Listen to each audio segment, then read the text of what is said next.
What's going on, people? Welcome back to Blues Fans TV and welcome back to another video. Now, I hope you guys are taking care of yourselves. I hope you guys are keeping safe.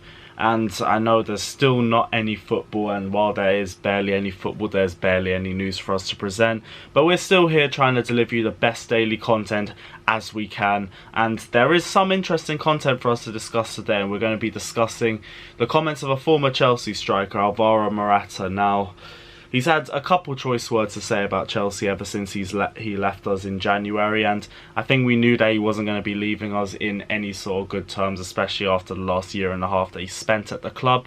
But in this video, we're going to be looking at some of the recent comments he's made about us in the media, as well as comments he's made in the past. We're going to be analysing what he said, and we're also going to be analysing that next to his Chelsea career. So without further ado, let's get straight into the video. Alvaro Morata is a name that's enough to give any Chelsea fan PTSD. Signed by Chelsea in 2017 for £58 million after Diego Costa's fallout of Antonio Conte the season before, he came to Chelsea with big shoes to fill and looked very promising at the start of the campaign, getting 7 goals in his first 7 games for Chelsea, including a hat-trick away to Stoke. But after November, we rarely saw that sort of player from Morata again, as he only scored 3 more times in the league the rest of the season. There was a clear drop in his confidence as he constantly struggled to deal with the physicality of the Premier League, and was a key factor in Chelsea not making the top 4 that season, as Chelsea suffers a habit of missing key chances in games, with Morata a huge cause of that as he was getting tossed around by defenders and as he struggled to take on one-on-ones, with games like West Ham away, Burnley away and Arsenal away where he missed 3 one-on-ones in the same match, stuck in the heads of Chelsea fans. He was still a key part of the team until he left on loan to Atletico Madrid in January last year, but he struggled to hold down the starting place, with both Conte and Sarri both trying to use Giroud, and in some cases even Hazard in a centre-forward role, to try and fix Chelsea's issues with taking chances, as Morata continued to miss chances and give the ball away numerous times per match. Chelsea fans continued to lose patience with Morata as the season progressed, and were happy to see him leave for Atletico. But since then, Morata has continued to make digs back in the press, not just at Chelsea, but at Juventus and Real Madrid as well, as he's trying to win over the Atletico Madrid fans that used to just see him as another Madridista.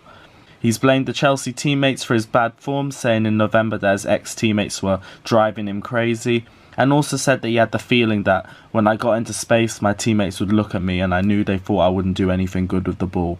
Now, that's not the only thing he said about Chelsea since leaving for Atletico. He took shots at the Chelsea fans in June as well, saying he did not quite feel loved or appreciated by the club or the fans. And he more recently made it in the press for saying, unfortunately I had to play with other jerseys and not with Atleti's, but I was always from Atleti. Now, Chelsea fans might be guilty of giving up on Morata, but seriously, can you blame them? You couldn't press a light switch, let alone press a player. He lost every 50-50 because he had no core strength. He couldn't hold up the ball to save his life, and he took one-on-ones like he was playing in jeans. Now, English fans have always respected effort from a player, even if the talent isn't there. They always care about effort first. And if you look at other players that might have been flops for us, like Fernando Torres for an example, he still left Chelsea with a pretty decent legacy because maybe he didn't have the confidence or the composure that we needed from a world-class striker at the time, but the effort was there. And you could see him try and add himself into the game in other different ways, like as he started to bulk up and become more involved in the build-up play. Morata wasn't the same. He played like he didn't care. He played like he gave up on himself. His link-up play, I will give him credit for that. It was decent, but he only really showed world-class consistency when Azpilicueta crossed the same ball to him over and over again, and his lack of composure was simply childlike. He said, unfortunately, he had to wear our shirt instead of Atletico's. Well, that's not really the same energy when he scored for us in their ground 2 years ago.